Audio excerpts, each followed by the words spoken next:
Magandang umaga, narito na ang PTV News Break. Niyanig ng 6.7 magnitude na lindol ang Surigao del Norte kagabi. Ayon sa VBOX, natukoy ang sentro ng pagyanig sa 14 na kilometro hilagang silangan ng Surigao City. Tectonic ang pinagmulan ng paglindol at may lalim itong 4 na kilometro sa lakas ng pagyanig. Nasira ang ilang bahay, gusali at kalsada sa syudad. Naramdaman ng intensity 6 sa Surigao City at Pintuyan sa Southern Leyte. Intensity 5 sa Mandaue City, San Ricardo, Limasawa at San Francisco sa Southern Leyte. Intensity 4 naman sa Hinunangan sa Southern Leyte at Butuan City. Samantala, Intensity 3 naman ang naramdaman sa Hibok-Hibok, Camiguin, Tolosa at Tacloban sa Leyte, Bislig City, Hingoog City at Misamis Oriental, habang Intensity 2 naman sa Cagayan de Oro City, Talacogon City sa Agusan del Sur, Dumaguete City at Cebu City. Nakapagtala naman ang sunod-sunod na aftershocks matapos ang naturang lindol. Sa video nakuha ni Jingbert Pepito, sa lakas ng paglindol ay kitang-kita ang pag-uga ng mga poste ng inaw. Ayon naman kay Office of Civil Defense Caraga Region Director Rosauro Gonzales Jr., libo-libong residente ang lumikas patungong Surigao Provincial Capital dahil sa takot sa posibleng tsunami. Agad namang nagsipabalikan ang ilan sa mga residente makaraang matiyak na walang idudulot na tsunami ang naturang pagyanig. Magnitude 6.7 quake hit Mindanao Friday night. 4 people are reported dead, while around 80 others are injured. PHIVOLCS recorded a quake's epicenter at about 14 kilometers northwest of Surigao City. Intensity 2 was felt in Bislig City, while Cebu City endured Intensity 1 tremor. Power is out in affected areas, but no tsunami warning has been issued. Photos posted by King Sera from Surigao City show the damage brought by the earthquake. Meanwhile, transportation officials say Surigao Airport is closed due to runway damage caused by the quake.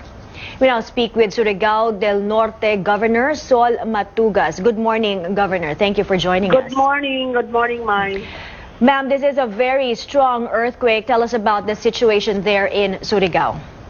Yes, dito sa unahin ko, ito pinakamatinding earthquake na na-experience namin.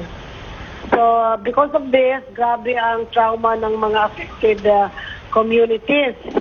Na 68 people were admitted at the emergency area room of the hospital, Caraga Regional Hospital. 4 ang patay, 13 ang admitted for serious injuries. Ma'am, can you describe to us ano ang nakikita niyong damage dyan sa Surigao? Sa mga buildings, yun ang heavily affected. Una sa lahat, provincial capital, affected yan. May mga cracks, may mga nasira ng mga windows, yung mga ganon, mga status. Ang mga private establishments like Gaisano, Parkway, at iba pang mga buildings, nagkaroon din ng damage. Ang pinakamatindi ang airport kasi nasira ang runway, na cracked ang runway. So closed ngayon for 24 hours. Are there evacuees, Governor? Yes, in some areas where the evacuation centers are okay. Yung kung wala, sa mga na lang sila, mga private houses. Tapos, nag-ready man kami sa food pack. So, inikot na namin ang buong mainland. There are 11 towns. At we coordinated with the mayor. Nagbigay kami ng mga food packs. Governor, tell us about the emergency response there. Kumusta naman yun at what assistance is being given to the victims and those affected? Ang quick response namin, silbi pagkain sa mga affected families. Kasi yung mga lighthouse materials, yun ang unang nasira. So, I'm still getting the number of families affected. Pero initially, dinala na namin pagkain at saka pera para sa gamot, sa gamit nila sa bahay. At saka yung nasira na tulay, yung tulay pala, 2 tulay ang sira talaga. And this is the lifeline of people from the north to the south. So we are now busy making the detour yung daan kung saan makaano rin sila. Governor, Magamit nila. you told us there were 11 towns affected. Tell us about these towns again. 11 towns, out of 11, ang iba, hindi na masyado, kasi mahina na ang magnitude. Pero yung close to Surigao City, like Malimuno, San Francisco, yon ang affected, may power failure, walang sira ang tulay, may may namatay na isang tao sa isang taon. Yon ang medyo, we have a good number of families affected sa mga malalapit na towns sa Surigao City. Governor, final words, ma'am. May panawagan po ba kayo? Oh yes, ang panawagan ko, first things first, yung mga tao sa Surigao mainland, dapat kalma na lang. At kami ay ready kami sa mga kinakailangang tulong na expected from us. In fact, nag-ikot na yung provincial social services personnel para personally ma-deliver namin ang mga goods. Sa mga engineers naman, pinapanawagan ko yung mga tao na kung ano ang mga sira, the engineering team is ready to check on the buildings that we have in the municipalities and in the city. Yun ang namin.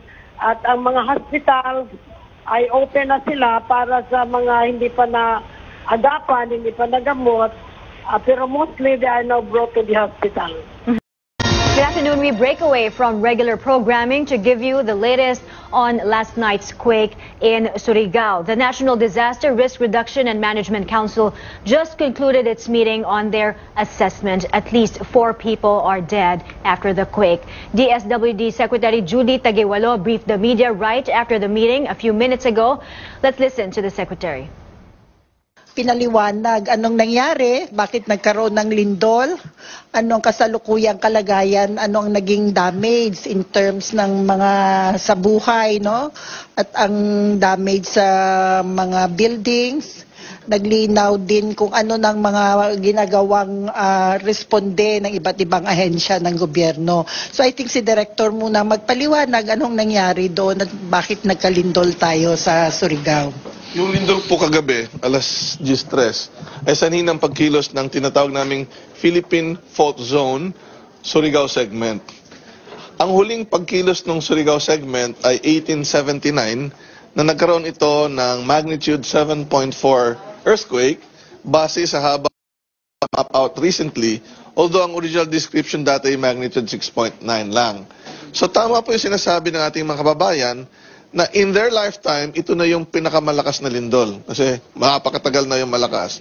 At dahil po sa pagkilos ng fault, malakas po ang pagyanig na naramdaman sa Surigao City na pinakamalapit doon sa epicentro ng fault.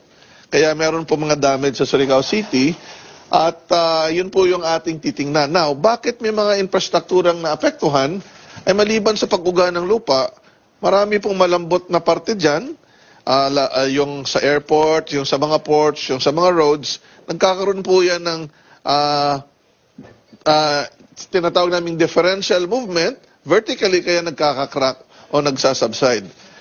Yung lindol po ay nasa dagat pero hindi po ito nagdulot ng tsunami sa kadahilan ng ang fault ay gumalaw po horizontally, hindi vertically, so wala po talagang threat ng anumang tsunami sa lindol kagabi. Kaya maliban sa sabi namin wala over the air, ay nag-issue pa kami ng advisory na no tsunami threat. At gusto ko lang din linawin na kapag tsunami ang pag-uusapan, ay hindi po kayo maghihintay ng 1 oras nandiyan na. No? So meron pong due time po ang tsunami pagkatapos ng lindol. No? Immediate yun, kaagad. So hindi na dapat sila mag-worry. Ang mas importante, ano po bang nakikita natin sa mga susunod na araw, may mga aftershocks pa. Mabuti na lang karamihan ng aftershock na sa dagat hindi masyadong nararamdaman. Ibig sabihin, hindi nagdadagnag ng kasiraan sa mga bahay na may sira na. And we expect na posibleng mag-taper ito. Nonetheless, we need to prepare also to make sure na baka yung ibang mga faults sa ibang lugar ay gumalaw din. So, within Caraga and even outside, reminder lang and lesson learned na dapat naghahanda tayo sa mga future na malalakas na lindol. Okay, thank you, Director. Activated na rin ang ating Regional Disaster Risk Reduction and Management Council sa Caraga, ganon din sa Region 8 kasi apektado din ang bahagi ng Leyte doon. Anong mga report, no? Kagabi nagkaroon tayo ng evacuation centers dahil nga sa threat, akala nila magkaroon ng tsunami, pero umuwi na ho yung ating mga mamamayan. Ang natanggap po natin, may reported na 4 na namatay. Ito ho galing sa DOH, sa hospital natin doon. Ang ating protocol, ang DILG ang magko-confirm nito. So sa ngayon ho, 4. Kung may report man ho na mas higit pa dito, hindi ho natin yan nabiberipika. 4 ho ang na-report sa atin. Ongoing ho ang damage assessment ng DPWH, no? Ang hospital naman natin ay patuloy na gumagana. Although, kung kailangan ng evacuation, dadalhin sila ayon sa DOH sa Davao. Ang Department of Energy naman, patuloy ang coordination sa local natin na power providers para maibalik na ang power. So 6 a.m. to 6 p.m. daw, kailangan naka-off para matiyak ang pag-aayos nito. Nag-decide na rin ngayon ang ating NDRIMC na i-activate na ang response cluster ng ating NDRIMC mamayang 5 p.m. On standby na ang mga miyembro nito, ang DSWD bilang chair, members ang DOH, DepEd, DPWH, katuwang din ho namin yung iba pang ahensya ng gobyerno. Ang presidente maaga pang nagpaabot sa pamagitan ni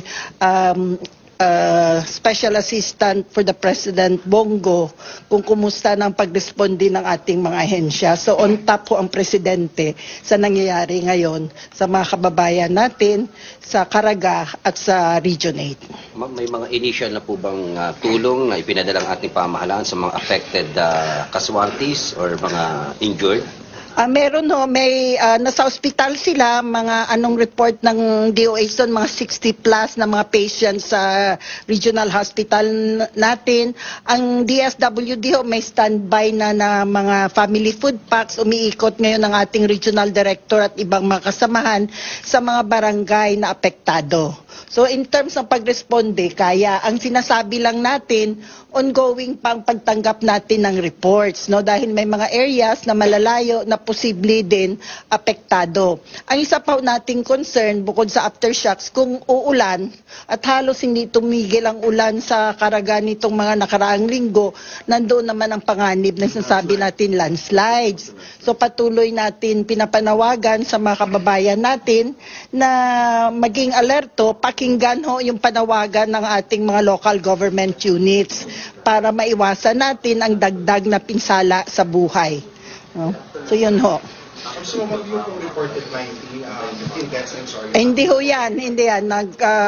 Nagkaroon ng komunikasyon doon sa Caraga. Ang reported ho na alam natin 4, although batay sa protocol, ang DILG dapat ang magkumpirma nito. So 4 ang reported mula sa DOH sa region doon. So yun na muna. Ilan lang po, ma'am? 4. Paulit lang po. Ilan po ang casualty? Ang casualties, hindi ko alam ang precise, 6, hindi, ang casualties 4. Pero yung mga injured, may more than 6, ilan? 62? 82. 82 doon lang sa hospital natin, ang regional hospital natin sa Surigao.